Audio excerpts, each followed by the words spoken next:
Okay, let's unpack this. We are dedicating this deep dive to a singular figure who has, really transcended music and become this genuine cultural and economic phenomenon, Taylor Swift. hmm Our focus is on a very specific, very intense moment in time right now, December 2025, just as her record-shattering Eras tour is finally wrapping up. And this moment is just so fascinating because she's simultaneously at her absolute commercial zenith, her personal zenith, Yeah. but that peak brings this extraordinary, almost unbearable pressure with it. Yeah. We're really looking at a profound paradox here. You have this massive, massive success, and it's just married to intense scrutiny, serious safety concerns, and very real discussions about creative fatigue and burnout. Right.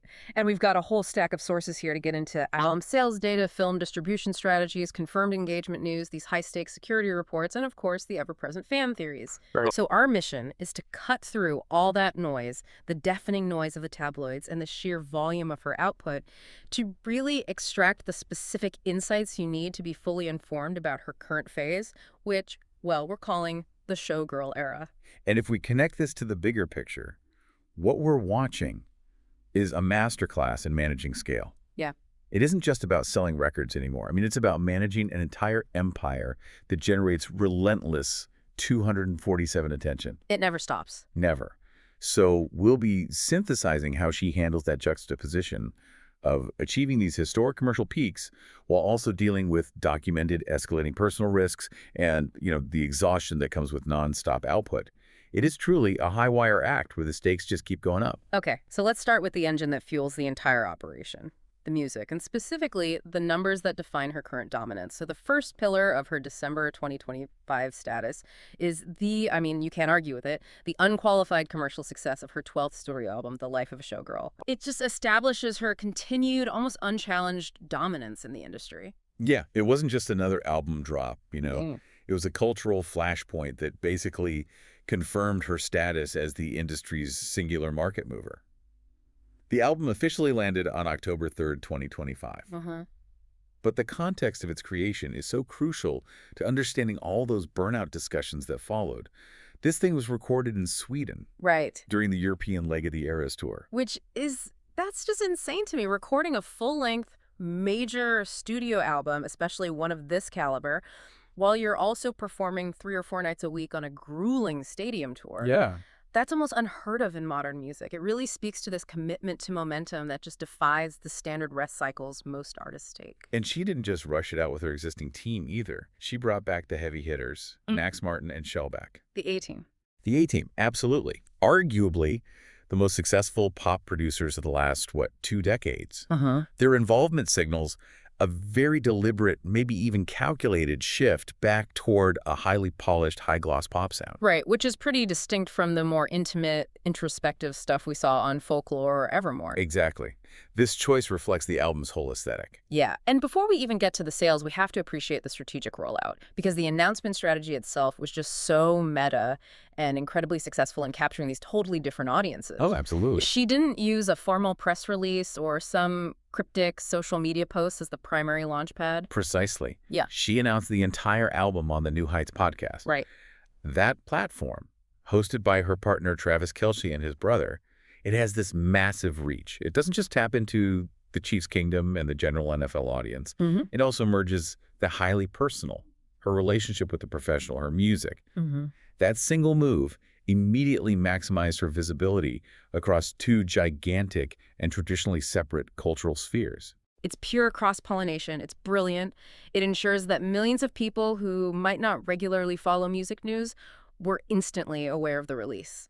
Instantly. So, okay, about the album itself. It's titled The Life of a Showgirl, and it's categorized as soft pop, soft rock.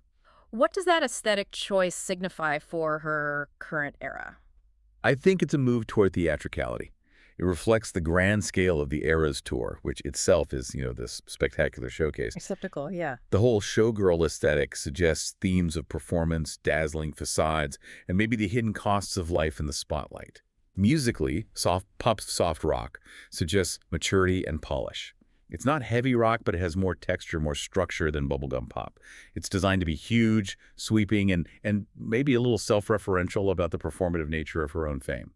Okay, let's talk numbers, because this is where the conversation shifts from aesthetic choice to just undisputed commercial domination. The sales metrics for Showgirl are truly staggering. They are historic. Our sources confirm this was a massive commercial success, and that almost eclipses everything else released this year. The first week sales were reportedly over 4 million album equivalent units AEUS globally. And for our listeners, it's so critical to understand the distinction there between AEUs and pure sales, especially in today's market. Right. An AEU includes streaming and tracked downloads alongside traditional purchases, but the true marker of loyalty and market power, that's pure sales. Absolutely. And the domestic pure sales figure in the U.S. alone was 3.4 million units. Wow. That is the number that makes industry executives just gasp.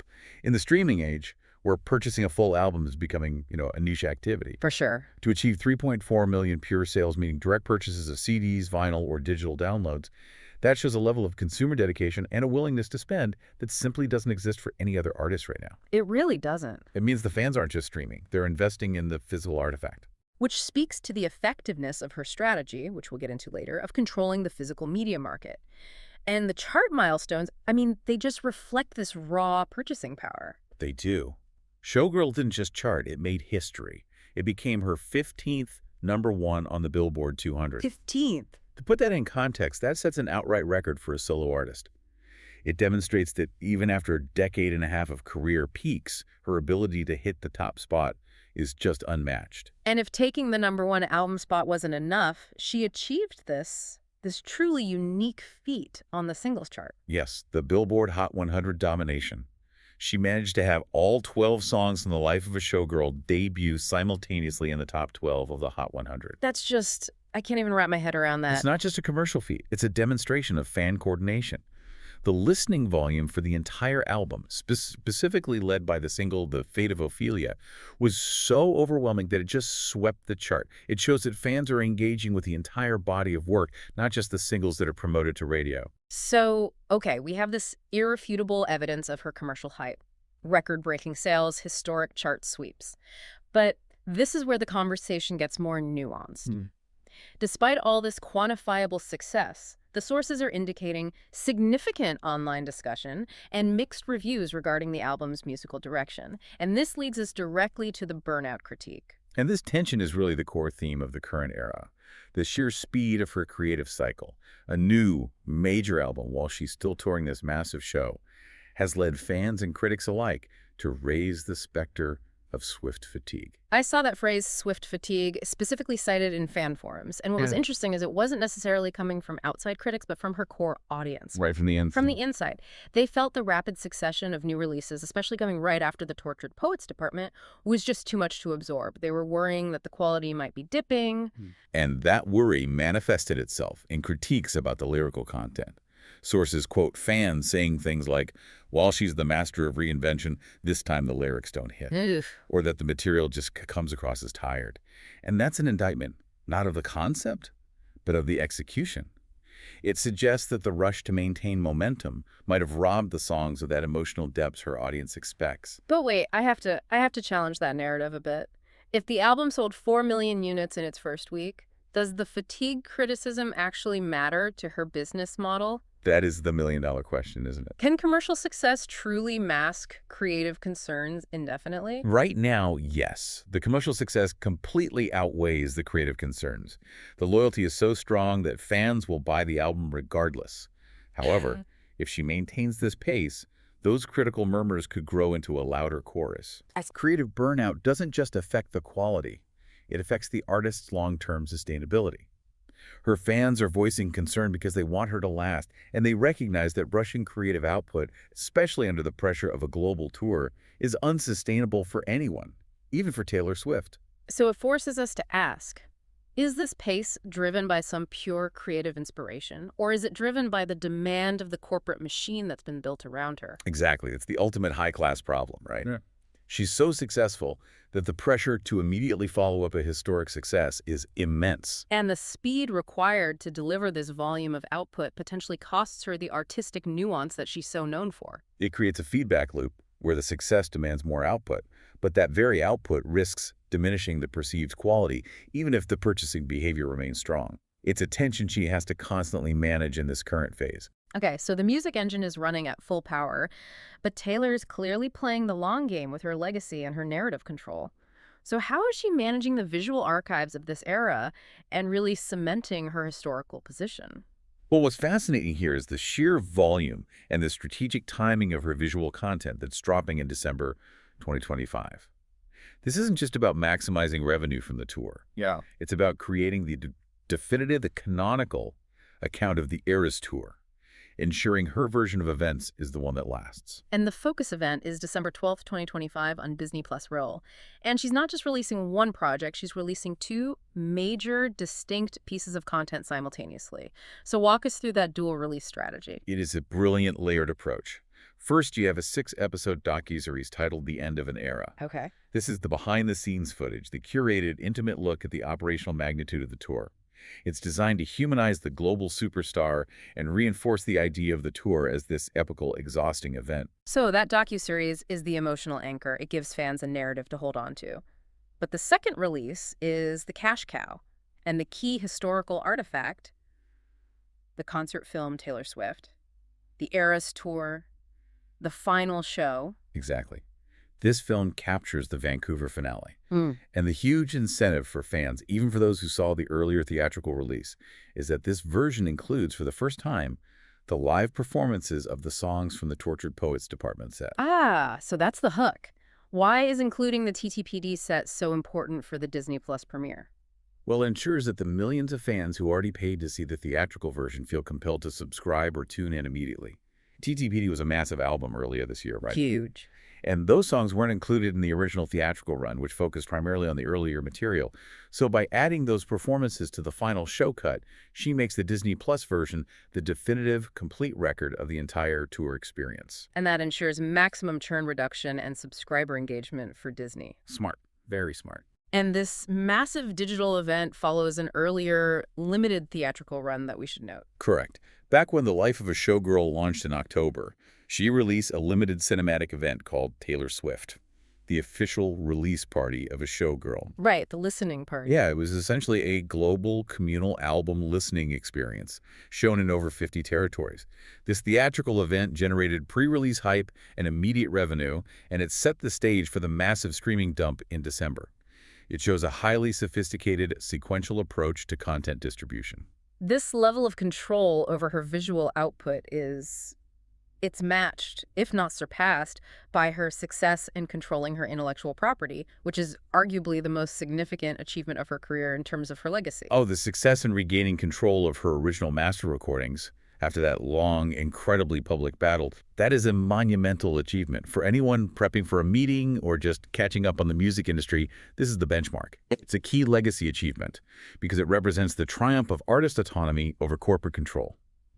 It allows her to dictate how and where her early work is used, ensuring that her entire catalog, both old and new, is under her direct commercial command. And we see her exercising that specific control brilliantly with her physical media strategy for the new material. The source material details this very deliberate, limited physical release plan in late November 2025. This is pure market manipulation, and I mean that in the best possible way. Right. She creates scarcity and collector value by reserving the exclusive CD and vinyl versions of The Life of a Showgirl and the compilation, The Tortured Poets department, the anthology for a single retailer.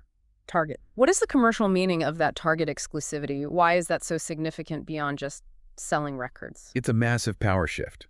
She is leveraging her dedicated fan base to drive foot traffic and guaranteed revenue for a single partner, bypassing standard music retailers and digital aggregators for these premium items. It guarantees those pure sales numbers we talked about earlier because collectors will purchase multiple versions, and it secures incredibly favorable distribution terms for her team.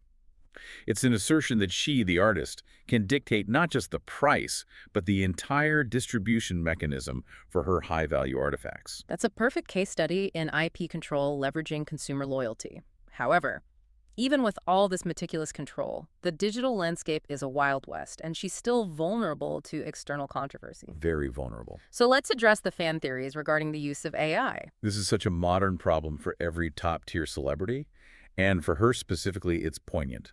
There were these minor fan theories and discussions online suggesting that certain promotional clips, maybe relating to the showgirl aesthetic, might have utilized AI generation or manipulation. And while her team hasn't directly commented on these specific showgirl rumors, the context is everything, right? This comes directly after her previous high-profile public condemnation of the misuse of her likeness via AI technology. Exactly. That history means these rumors, even if they're minor, carry this immediate weight of irony and controversy. She's positioned herself as a champion against AI exploitation, so any suggestion that her own team might be using the technology raises a flag among the fans who care so deeply about artistic authenticity and IP protection. Yeah. It raises an important question for you, the listener, about where the line is drawn when it comes to technology that can undermine even the most carefully controlled narrative. And this leads us to the most insidious digital threat she faced in early December 2025, a coordinated online smear campaign. The pressure isn't just commercial or creative, it's personal and digital, and it's designed to be corrosive. This was a deeply, deeply concerning event. It involved false, targeted claims attempting to link her album imagery, specifically from the life of a showgirl, to extremist ideology. Right. This wasn't just standard troll behavior. No. The key insight from the sources is that investigations revealed that a network of inauthentic accounts was pushing this disinformation. This wasn't organic criticism or some genuine misunderstanding. And that finding just changes the narrative completely. It implies a targeted, well-funded, and malicious external attack, a genuine digital warfare effort intended to undermine her public image by tying her brand to divisive, harmful content. The goal was to poison her perception in the public eye. Completely. And how did the team respond to such a direct and damaging attack? Well, their strategy was calculated. Silence. Interesting. By refusing to give the smear campaign oxygen, by not issuing a statement that would validate the rumors with a formal denial, they allowed the sheer volume of her positive output, the album, the Disney Plus announcements, the tour finale, to just speak louder. It's a high-stakes strategy of non-engagement, but it really highlights the constant digital battle she must be fighting just to maintain her public reputation. So the commercial machine is flawless, but the human being at the center of it is living this extremely high-profile personal life. Let's pivot to the excitement surrounding her engagement to Travis Kelce and the subsequent tabloid frenzy, which, contrasts so sharply with the severity of her security situation. The undeniable personal high point of 2025 is the official engagement. Swift and the Kansas City Chiefs star, Travis Kelce, confirmed they were engaged as of August 2025. Yeah.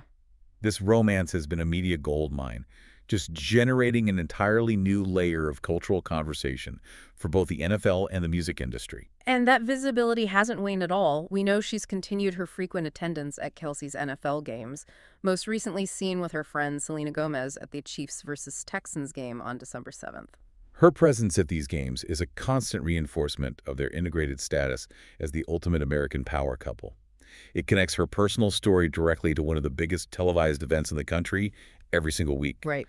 The mere fact that her attendance is considered a major news event, often getting its own pre-game coverage, tells you everything you need to know about her influence. And naturally, the engagement immediately kicked off this intense wedding speculation filled with the kind of specific, almost mythological detail that only a story about Taylor Swift could generate. The rumors are absolutely swirling around a June 2026 wedding. The speculative date being floated is June 13th. Of course it is. Of course. For the initiated listener, that date is steeped in Swiftian numerology. Her favorite number is 13.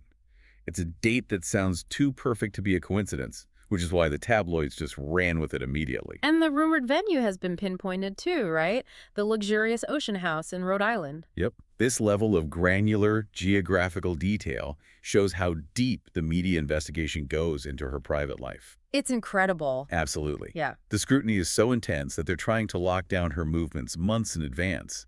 And there was that specific, highly circulated piece of gossip that the venue itself felt compelled to deny. Oh, right. The rumor that she bought out a previously scheduled wedding date to secure June 13th. Exactly. That rumor is such a fascinating study in celebrity power mythology. It reinforces this idea of unlimited control and wealth, that she can simply erase someone else's plans to get what she wants. And even though it was denied, the story itself went completely viral. It creates a compelling narrative about a superstar who can wield commercial power over personal events. We also saw that brief but hilarious viral false woofer about a huge $15.5 million charitable donation. I saw that. While it was false, it actually spurred some of her fans to make smaller, real donations in her name. It's an incredible example of how even baseless information about her can generate real-world action among her dedicated base. But the excitement of the engagement and the fun gossip about wedding plans, it just contrasts so sharply with the grim reality of her security It situation. really does. Personal safety is not just a concern, it remains a major, persistent threat. This is the critical counterpoint to the high-gloss fame. We know there have been numerous documented incidents involving stalkers and trespassers at her various residences. For someone of her fame, this is an existential threat requiring massive ongoing resource dedication. And the most public demonstration of this risk management recently was the legal action taken against the programmer tracking her private jet usage. Her legal team sent a very clear cease and desist letter explicitly stating that this tracking creates immediate safety risks. This action is a key legal benchmark for modern celebrity privacy. The data the programmer was using, flight paths, departure, and arrival times, it's often considered public data, available through FAA filings or public tracking systems. Right, it's technically public. It is. However, for a public figure who faces documented, escalating stalker threats, that public data becomes weaponized. It offers a direct, real-time map of her location. So she is arguing that the public's right to access public flight data is outweighed by her fundamental right to personal security and safety. Precisely. It sets up an immediate legal and ethical conflict. The letter essentially argues that disseminating that public data when the recipient is facing documented threats transforms it into a privacy and safety violation.